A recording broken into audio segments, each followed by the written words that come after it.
Everyone, हम लोग पहुंच गए हैं एक्ट 2 सीन 9 पे। सीन 9 जो है वो लास्ट सीन है एक्ट 2 का। Finally act 2 is about to finish. Act 2 is the longest act of this play, तो हम लोग सबसे जो लंबी चीज़ थी, बड़ी चीज़ थी, वो आज फिनिश करने वाले हैं। Scene 9 is also important. सबसे पहले तो हमको आप लोगों को याद होगा कि एक सीन था जिसमें प्रिंस ऑफ मोरक्को ने कास्केट चूज किया था, राइट? तब मैंने बोला था कि टोटल प्ले में ऐसे 3 सीन्स हैं जहां पर कोई आके कास्केट चूज करेगा। फर्स्ट सीन था वो। सेकेंड सीन ये वाला है, act 2 scene 9, where prince of Arragon will choose a casket. तो ये सीन इसके बारे में। इस सीन की और भी कुछ इंपॉर्टेंस है जो मैं इस वीडियो के एंड में बताऊंगी, so do watch it till the end. Let's begin today's play. Scene 9, Belmont. A room in Posha's house. Enter Nerissa with a servant. सबसे पहले नेरिसा का डायलॉग है। I hope you remember who is Nerissa. Quick, quick, I pray thee, draw the curtain straight. Straight means at once. The Prince of Aragon hath taken his oath and comes to his election presently. Presently means now. Comes to his election means to make his choice. So जल्दी जल्दी curtain हटाओ, Prince of argan आ रहे हैं अपना choice करने के लिए। Means he is coming to choose a casket, he has taken his oath. Remember, पहले ओथ लेनी पड़ती है। अब ओथ में क्या क्या बोलना पड़ता है, व्हाट आर द कंडीशंस, और क्या स्वेयर करना पड़ता है, ये इस सीन में आपको पता लगेगा। देखते रहो, सुनते रहो, पढ़ते रहो। Flourish of cornets, enter the prince of Arragon, पोशा एंड देयर ट्रेन्स। तो कौन कौन आया? प्रिंस ऑफ एरेगन, पोशा और उनके attendants and all. With flourish of cornets. Cornet पहले भी बताया था, cornet is an instrument like trumpet. Not exactly trumpet, it's like trumpet. Behold, there stand the caskets. Noble prince, if you choose that wherein I am contained, straight shall our nuptial rites be solemnized. But if you fail without more speech, my lord, you must be gone from hence immediately. So पोशा ने बोला, देख लो, ये हैं सारे तीनों casket. Noble prince, if you choose that wherein I am content, in which I am encased, मतलब जिसमें मेरा पोर्ट्रेट है, जिसमें मेरी फोटोग्राफ है, if you choose that casket, straight shall our nuptial rites be सोलमनाइज्ड।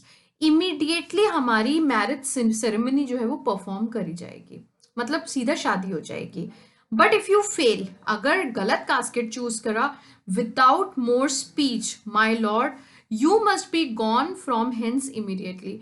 लेकिन अगर आपने गलत चूज करा विदाउट मोर स्पीच, मतलब आप कुछ आर्ग्यूमेंट नहीं करोगे, कुछ भी बात नहीं करोगे, you must be gone from hence immediately. आप इमीडिएटली यहां से चले जाओगे, हम बात भी नहीं करेंगे। एरागॉन ने बोला, अब पता चलेगा कौन सी 3 कंडीशन, देयर आर 3 कंडीशंस जो ओथ में इन लोगों को बोलनी पड़ती है। और पहले का टाइम ऐसा नहीं होता था कि लोग अपने प्रॉमिस नहीं रखते थे। They use to keep their promises. अगर कुछ बोला भी है, भले उन्होंने साइन किया और नहीं किया हो कहीं पे, if they have taken an oath, if they have promise, they use to fulfil it. So Aragon ने बताया, I am enjoined by oath. Enjoined means bound by oath to observe 3 things, to promise 3 things. First, never to unfold. Unfold means disclose. So never to disclose to anyone which casket twice I chose. मैंने कौन सा casket choose किया था वो मैं कभी किसी को नहीं बता सकता। क्यों भाई? क्योंकि 3 ही तो कास्केट है। एक पता लग गया, अब मोरक्को ने जाकर बता दिया कि भैया गोल्ड कास्केट तो रॉन्ग है, ये जो चूज करेगा ये जाकर अगर बता दे वो रॉन्ग है, तो तीसरा बच गया ना, वही राइट है। तो they can never tell. Second, if I fail of the right casket, never in my life to woo a maid in way of marriage. ये मैंने पहले ही बताया था। अगर मैं फेल हो गया, अगर मैंने रॉन्ग कास्केट चूज करा, तो मैं उसके बाद कभी किसी लेडी से, मतलब किसी लेडी को प्रपोज नहीं कर सकता हूँ शादी के लिए। I can not convince anyone for marriage. मैं इस रिगार्ड में, इस सब्जेक्ट में बात ही नहीं करूंगा। Lastly, if I do fail in Fortune of my choice, if I am unlucky, अगर मैं गलत चूज करूं, immediately to leave you and be gone. Immediately I have to leave this place. I can't be here. So these are the 3 conditions. What are the 3 conditions? First, I cannot disclose to anyone which casket I chose. Second, I cannot talk to anyone about marriage in this regard. Third, if he chooses wrong, immediately he will have to leave this place. Posha said, To these injunctions means conditions, everyone doth swear that comes to hazard for my worthless self. Worthless self तो वो अपने आप को थोड़ा ऐसे बता रही है, मतलब you know she is being very modest, she is saying कि ये वाली जो कंडीशंस जो तुमने कसम खाई है, तुम ही नहीं हो, जितने भी लोग आते हैं मेरे लिए, मतलब मैं हुई क्या, खैर जितने भी लोग आते हैं उन सबको ये रिस्क उठाना पड़ता है। एरागॉन ने बोला, and so have I addressed me, I have prepared myself condition accordingly, and so have means accordingly I have also prepared myself. Fortune now to my heart's hope. My fortune now favor the hopes of my heart. I hope कि जो किस्मत है, जो तारे हैं, वो सब मेरे उसमें आ जाए। अगर आप दोनों में डिफरेंस देखो तो मोरक्को का फर्स्ट स्टेटमेंट क्या था, मोरक्को ने बोला था कि God guide me about this, something like this, and he is saying कि जो किस्मत है काश वो मेरे फेवर में रहे यार, जो मेरा दिल चाहता है उस फेवर में रहे। Gold silver and base lead, तो 3 gold silver and base lead. Who chooseth me must give and hazard all he hath, जो मुझे चूज करेगा उसको रिस्क करना पड़ेगा उसके पास जो भी है। किसने बोला था ये, मतलब किस कास्केट के बाहर लिखा है ये, कमेंट सेक्शन में बताओ। चलो, you shall look fairer I give और hazard, he is saying ere का मतलब है before, and you should look fairer means more attractive. तो वो बोल रहा है यार मैं तुम्हारे लिए कोई चीज़ हैजार्ड, मैं तुम्हारे लिए कोई चीज़ रिस्क करूँ, उसके लिए तुमको भी थोड़ा अट्रैक्टिव होना चाहिए था, मतलब तुम पहले अट्रैक्टिव बनो तब तो मैं तुम्हारे लिए कुछ रिस्क भी उठाऊं, भी तुम्हें कुछ दिख ही नहीं रहा है कि मैं तुम्हारे लिए कुछ रिस्क। कौन सा है ये, कौन सा कास्केट है ये? लेट, अगर सही गेस करा था तो लिखो कमेंट सेक्शन में let, I corrected, sorry I guessed right. Next, what says the golden chest, हाँ लेट मी सी, अब वो बोलता है चलो देखें गोल्डन कास्केट पे क्या लिखा है। Who chooseth me shall gain what many man desire, जो मुझे चूज करेगा उसको क्या मिलेगा, जो बहुत सारे लोगों की विश है, डिजायर है। What many man desire, that many may be meant by the fool multitude, multitude means masses, बहुत सारे लोग जो होते हैं उनका मतलब तो बहुत सारे फूल्स के साथ हो सकता है, दैट चूज बाय शो, वो फूल्स, वो बेवकूफ लोग जो आउटर अपीयरेंस पे डिसाइड करते हैं चीजों को। not learning more than the fond eye doth teach, they do not look beyond what their eyes show them, हाँ वो उसके आगे कुछ समझते ही नहीं है, उसके आगे कोई डीपर मीनिंग देखते ही नहीं है। What prize not to the interior, but like the martlet. They don't see what lies inside, but like the martlet. Martlet is a bird. The house martin. Martin होती है एक bird का नाम।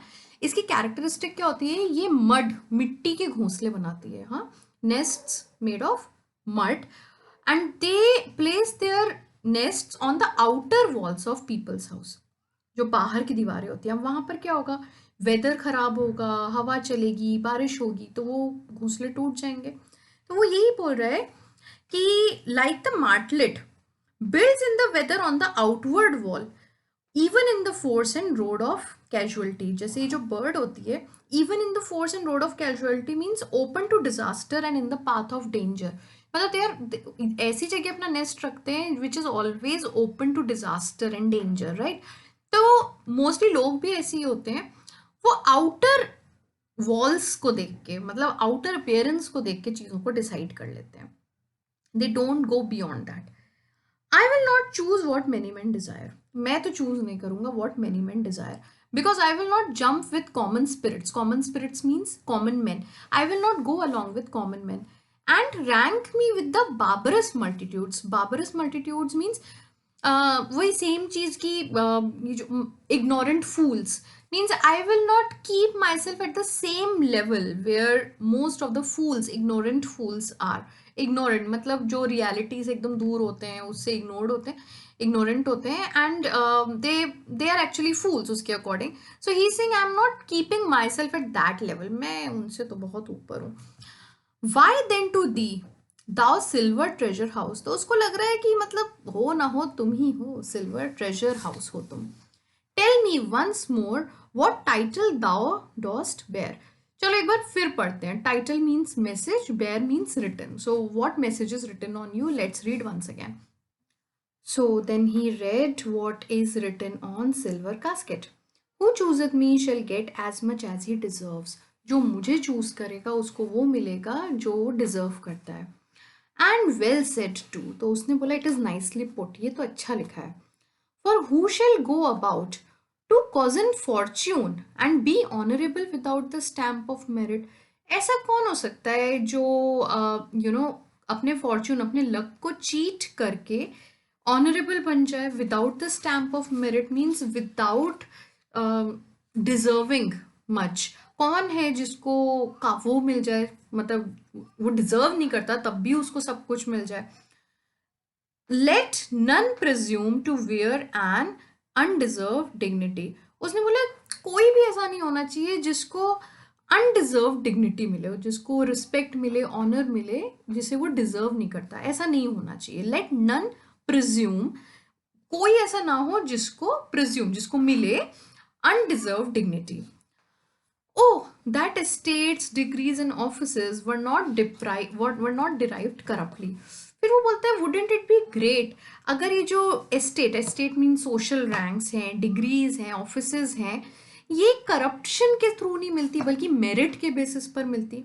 And that clear honour were purchased by the merit of the wearer. वही बताया ना कि मतलब जो उस ऑनर को पहन रहा है, वेयरर मीन्स पहनना, जिसने पहना है, तो जो रैंक्स, हाई रैंक्स हैं और जो ऑफिस टाइटल्स हैं, ऑनर है, जो भी उसको पहन रहा है, जो भी उसको इंजॉय कर रहा है, अच्छा नहीं हो कि उसको करप्शन से नहीं मिल के उसको मेरिट बेसिस पर मिले. अच्छा बताओ, आप लोगों ने मूवीज में देखा होगा जहाँ पे पुलिस को दिखाते हैं, जो सुपीरियर्स होते हैं वो लोग जनरली अपनी कैप्स पहने रहते हैं और जो उनसे जूनियर्स आते हैं उनको अपनी कैप को ऐसे स्टाइल से निकालते हैं अपने सीनियर्स के सामने. तो वो बोल रहा है कि ऐसे में how many then should cover that stand there. ऐसे में कितने लोग होंगे जो अभी अपने हेड पर कोई भी कैप नहीं लगाते हैं लेकिन फिर उनको कवर करके रखना पड़ेगा. How many B commanded that command. और उसका दूसरा साइड भी आएगा that how many B commanded. ऐसे कितने लोग होंगे जो कमांड्स देते हैं बट फिर उनको कमांड सुनने भी पड़ेंगे. How much low peasantry would then be gleaned. अब यहाँ पे there were in the middle age there were two classes of people. एक तो होते थे the upper class of nobility, these were considered as men of honour. और एक होता था लोअर क्लास. लोअर क्लास जो होते थे वो होते थे लाइक कल्टिवेटर्स, ठीक है. और उनको हम लो पिजेंट्री भी कहते थे. तो उसने बोला how much low peasantry would then be gleaned from the true seed of honour. This means that how many of those who belong to the lower class would be picked out from the true sons of the nobility. कितने लोग होंगे जो उसमें से pick करे जाएंगे. ऐसे भी समझ सकते हो कितने नोबल पर्सन्स होंगे जिनको हम वीड आउट करके उनको पीजेंट्स बना देंगे. ग्लीन्ड का मतलब है to collect grain left behind after crops are harvested. जब क्रॉप्स हार्वेस्ट हो जाती हैं तो उसके बाद जो ग्रेन मिलती है उसकी जो हार्वेस्ट उसको जो लिया जाता है. Picked from the chaff and ruin of the times to be new varnish. Varnish का मतलब पेंट होता है. तो वो ये बोल रहा है कि कितने ऑनरेबल लोग होंगे जिनको ये जो मॉडर्न फालतू के जो लोग हैं उनमें से निकाल कर उनको उनका ओरिजिनल जो शाइन थी, स्प्लेंडर था, वो दिया जा सकता है. मतलब वो ये बोल रहा है इन शॉर्ट, अगर मैं समझाऊं, अगर हम बहुत टेक्निकल वे में ना समझें, ही इज सेइंग अगर हम सिस्टम चेंज कर दें, अगर हम करप्शन के बेसिस पर नहीं मेरिट सिस्टम पर, if we start giving titles to people, positions to people, तो क्या होगा. बहुत सारे लोग हैं जिनको अभी तक रिस्पेक्ट नहीं मिली है, उनको मिल जाएगी. बहुत सारे लोग हैं जो बहुत कमांड्स देते हैं, अब उनको कमांड सुनने पड़ेंगे. मतलब there will be a lot of position change in those people अगर हम मेरिट बेसिस पर कर दें, करप्शन हटाकर. This is what he is saying. Well but to my choice, लेकिन अगर अभी तो हमें मेरी चॉइस की बात करनी है कि मुझे क्या चूज करना है. Who chooseth me shall get as much as he deserves. मुझे जो चूज करेगा उसको वो मिलेगा जो उतना डिजर्व करता है. I will assume desert. I assume that I am very deserving. Give me a key of for this. तो वो सिल्वर कास्केट चूज कर रहा है. बोलता है मुझे सिल्वर कास्केट की की दो and instantly unlock my fortunes here. Right now at this very second I want to unlock my fortunes. मतलब मेरी किस्मत में क्या है मुझे देखना है. After this he opens the silver casket, और उसको खोलने के बाद उसके अंदर जो दिखा उसको देख के पोर्शिया बोलती है, to long a pause for that which you find there, तुमने जिसके लिए इतना टाइम लिया है, मतलब लग तो नहीं रहा है, means you pause too long for one what who has a good fortune, या वॉट यू फाइंड। पोर्शिया ने बोला, too long a pause for that which you find there, तुमको जो यहाँ मिला है उसके लिए तुमने काफ़ी पॉज लिया, मतलब काफ़ी सोच विचार करके तुमने क्या निकाला है यहाँ से। So Arrogant said, "What's here?" The portrait of a blinking idiot. अब इसमें क्या है, इसमें एक idiot की फोटो है with goggling eyes. तो वो बोलता है ये क्या है इसमें, presenting me a schedule, schedule बताया था स्क्रॉल जिसमें लिखा रहता है, वो ऐसे खोल के पढ़ते थे राजा महाराजा, वो था। I will read it. But उसके पहले वो बोलता है, how much unlike art thou to Portia, ये जो इडियट की फोटो निकली है ये पोर्शिया से कितनी अलग है। How much unlike my hopes and my deservings, और मैंने क्या सोचा था, मतलब व्हाट आई डिजर्व, और मुझे क्या मिला है, so what I deserve, what I thought of my deserving, उससे कितना उल्टा, कितना ऑपोजिट यहाँ पर निकला है। Who chooseth me shall have as much as he deserve, वो फिर से सिल्वर कास्केट पे पढ़ता है क्या लिखा है, did I deserve no more than a fool's head, क्या मैं एक फूल हेड इडियट की फोटो से ज्यादा कुछ डिजर्व नहीं करता था। Did I deserve no more than a fool's head, is that my prize, क्या यही मेरा प्राइज है। Are my deserts no better, don't I deserve anything better than this. तो Portia said, to offend and जज are distinct offices, to offend गलती करना, और फिर उस गलती को जज करना, उस गलती को इवेल्युएट करना, these are two different things, और ये दोनों आपस में बहुत ऑपोजिट नेचर की होती हैं, they are oppose to each other. Actually Aragon has done wrong in choosing the silver casket, but he is still unable to जज हिमसेल्फ, अभी भी उसको लग रहा है कि यार मैं तो बहुत डिजर्व करता था। तो वो ये बोल रही है, गलती करना और अपनी गलती को समझ पाना, these two are very different things. Aragon, what is here, अब वो रीड करना शुरू करता है।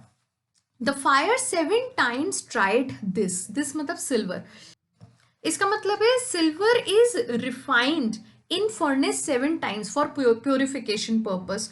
तो दिस का मतलब silver, the fire 7 times tried this, 7 times tried that judgment is that did never choose amiss। तो वो बोल रहा है ऐसे ही आपको अगर एक ऐसा जजमेंट बनाना है जिसमें कोई गलती ना हो, उसको भी 7 times ट्राई करना चाहिए, मतलब 7 times you need to think about it, you need to be sure about it before concluding something. Then he said, some there be that shadows kiss, such have but a shadow's bliss। कई लोग जो होते हैं, some there be that shadows kiss, मतलब they believe in something which is not there, मतलब they believe in illusions। उनको क्या मिलता है, उनको मिलता भी वही है, उनको मिलता है shadows bliss, only an illusion of happiness, उनको एक झूठी खुशी ही मिलती है, जो झूठ में बिलीव करते हैं उनको खुशी भी तो झूठी ही मिलेगी ना। There be fools alive, I wis I surely know that, बहुत सारे फूल्स हैं, silver door and was this, जो लोग मतलब बेवकूफ बन जाते हैं, who are disguised by the silvery hair of old age, old age का पर्सन है, सिल्वर हेयर वाला है, मतलब सिल्वर हेयर है तो ओल्ड एज ही होगी, इंटेलिजेंट होगा वो पर्सन, एक्सपीरियंस्ड होगा, उस तरह से he saying. So was this casket, तो उसने ये बोला कि एंड सो वॉज दिस, उसी तरह से इस कास्केट को भी हमने सिर्फ सिल्वर अपियरेंस दिया था, ठीक है। I will ever be your head, I means blinking idiot, अब ब्लिंकिंग इडियट बोल रहा है मैं ही तुम्हारा सर बन के रहूंगा, इसका मतलब हुआ you will always be a fool, अगर मैं तुम्हारा हेड हूं, मतलब वो जो हेड मतलब सर, अगर ब्लिंकिंग इडियट उसके सर की जगह बैठेगा तो मतलब वो बेवकूफ, वो इडियट है, मतलब तुम इडियट हो। So be gone you are sped, sped means finished, तो अब तुम जाओ यहाँ से, यू आर फिनिश्ड, मतलब योर चांसेस ओवर। ये तो हो गया स्क्रॉल में जो लिखा था, अब वो आगे बोलता है Aragon, prince of Aragon, still more fool I shall appear by the time I linger here, अगर मैं यहाँ पे और ज्यादा रुका, मैं जितना ज्यादा रुकूंगा मैं उतना ही ज्यादा बेवकूफ लगूंगा। With one fool's head I came to woo, but I go away with two, मैं आया तो एक इडियट सर के साथ था, मतलब I came a fool here and now I am going 2 times fool. अब मैं दो बेवकूफ़ों वाले सर के साथ जा रहा हूँ यहाँ से। Sweet adieu, I keep my oath, मैं अपना प्रॉमिस रखूंगा। Patiently to bear my wroth means I will suffer my feelings of resentment. Patiently मैं यहाँ से चला जाता हूँ, मैं अपना प्रॉमिस रखूंगा। एग्जिट विद हिज ट्रेन, अब वो यहाँ से चला जाता है, फाइन, अपने सारे अटेंडेंट्स के साथ। Now after when Aragon left, Portia said, thus hath the candle singed the moth, oh these deliberate fools, when they do choose they have the wisdom by their wit to lose। देखो ये बहुत important line है, समझो। thus hath the candles in the mouth, तो वो बोल रही है कि एरगन को यहाँ पर उस इंसेक्ट से कंपेयर करा गया है। जब कैंडल जलती है तो उसके आसपास एक इंसेक्ट पतंगा आ जाता है और फाइनली अपने आप को फ्लेम्स में खत्म कर देता है, मर जाता है, राइट। तो वो बोल रहा है, उसने एरगन को उसी इंसेक्ट से कंपेयर करा है और वो बोल रही है कि it's like he is fluttering around a bright light and has been burned. उसने क्या करा, वो भी एक ब्राइट लाइट के पास आया, फ्लटर फ्लटर करा आसपास और वो भी मर गया। तो वो ये बोल रही है, oh these deliberate fools. Why deliberate fools? Because they give possible reasons for their actions.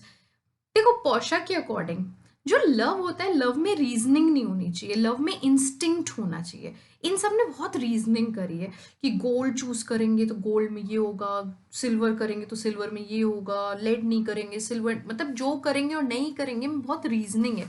So she is saying the right choices do not depend upon the reasoning but on instinct. Instinct here means love. मतलब अगर love है तो इतनी reasoning तो नहीं होनी चाहिए। This is what she is saying and that's why she said they have the wisdom by their wit to lose. यहाँ पर विट का मतलब है रीजनिंग और विजडम का मतलब है इंटेलिजेंस। तो शी इज सेइंग कि उनकी वो जो इतनी रीजनिंग करते हैं उससे उनको इतनी इंटेलिजेंस मिल जाती है कि वो एक फुलिश रीजन, मतलब फुलिश चॉइस कर लेते हैं, रॉन्ग चॉइस कर लेते हैं। Because of their reasoning they get enough intelligence to make wrong choices, means they have to go by their instincts, they have to go as per love, they don't have to reason this much. Nerissa said the ancient saying is no heresy. Heresy means false. एक old proverb है और वो गलत नहीं है। hanging and wiving goes by destiny. hanging means death and wiving means getting a wife, मतलब शादी और मरना ये दोनों जो है ना, ये डेस्टिनी के अकॉर्डिंग ही हो सकता है। Portia said come draw the curtain Nerissa, चलो वापस से कर्टन्स गिराओ और चलो यहाँ से। Now enter a servant. Servant said where is my lady. Portia ने मजाक करा, उसने बोला here what would my lord, means what do you want my lord. My lord मतलब सर, तो obviously she is joking. Servant said madam there is alighted at your gate. Alighted here means dismounted from his horse. अपने घोड़े से अभी कोई उतरा है आपके गेट पे। A young Venetian, the person has come from Venice. Is this Bassanio? Let's see. One that comes before to signify the approaching of his lord. ओहो, तो बसैनियो भी स्मार्ट निकला।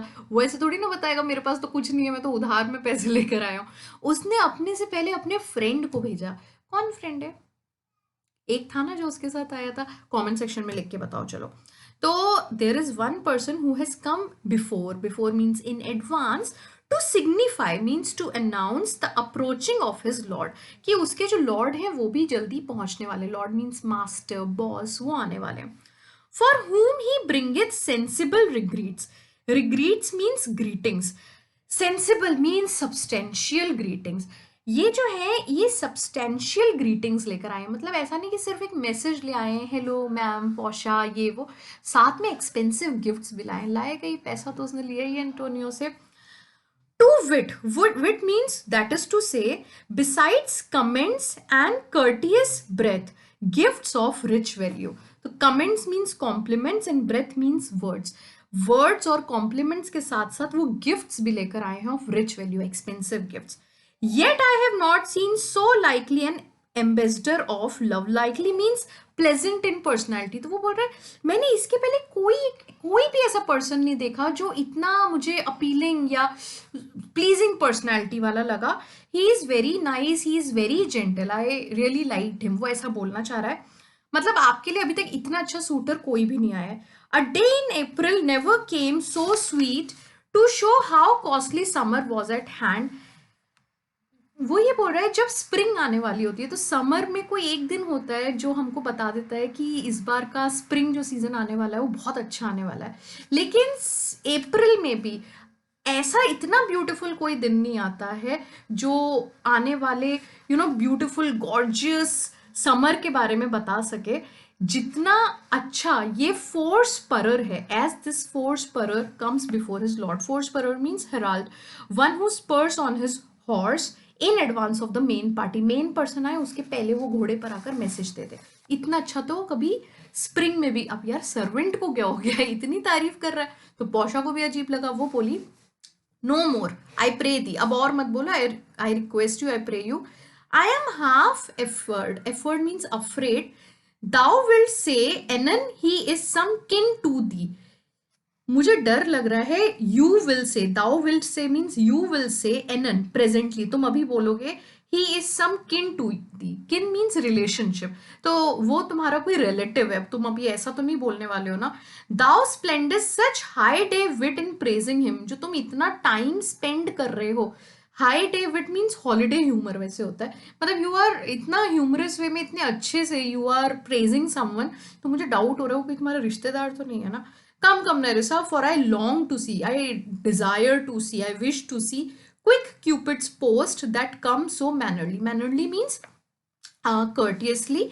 Quick means swift, swift जो मतलब ये जो फटाफट आया है। क्यूपिड तो मैंने बताया था क्लासिकल गॉड ऑफ लव जो है, एंड पोस्ट मीन्स मैसेंजर। तो क्लासिकल गॉड ऑफ लव का जो मैसेंजर आया है इन सच अ कर्टियस मैनर, मैं उसको देखने के लिए बहुत बहुत बेचैन। नेरिसा सेड आई विश ये बसैनिया हो, ओ लॉर्ड लव, ये जो पर्सन आ रहा हो ये बसैनिया हो, क्योंकि Nerissa knows that Portia likes बसैनिया।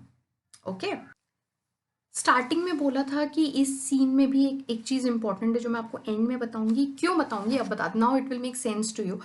Silver का क्या मीनिंग होता है? सिल्वर का मतलब, सिल्वर जो होता है इट स्टैंड्स फॉर कंसीट और वेनिटी, मतलब अपने आप के बारे, अपने आप को एडमायर करना, कुछ ज़्यादा ही एडमायर करना। यही क्वालिटी जो थी वो प्रिंस ऑफ एरेगन में भी थी। फाइन। दूसरा था सेल्फ डिसेप्शन। सेल्फ डिसेप्शन मतलब जो चीज़ें नहीं हैं, फॉल्स हैं, उनको भी ट्रू मानना। फाइन। यही सिल्वर की भी क्वालिटी होती है और यही क्वालिटी एरेगॉन में भी थी। तो उसने वही चूज करा जो उसके अंदर खुद था। Fine. So this scene has some significance in it. With this we have finished Act 2, Scene 9, and actually we have finished Act 2 and we are done with half of the play now, क्योंकि इसके बाद वाले जो acts हैं वो इतना बड़ा तो कोई भी नहीं है। Act 2 सबसे बड़ा था। And now some humor, some romance will also take place, क्योंकि अब बसैनियो मिलेगा पोर्शा से। हम दो सूटर्स थे, उन्होंने एक एक ने रॉन्ग चूज कर लिया है, तो अब बसैनियो तो आई गया है finally, and he has sent someone else before him. You have to write that in the comment section कौन है। आई होप अभी तक समझ में आ रहा है। If you like these videos, अगर समझ में आ रहा है, if they are making sense to you, do like, share and subscribe. और जो भी तुम लोग के डाउट्स हों मुझे कॉमेंट सेक्शन में बताओ, I will definitely help you with this is Anushri signing off. Thank you.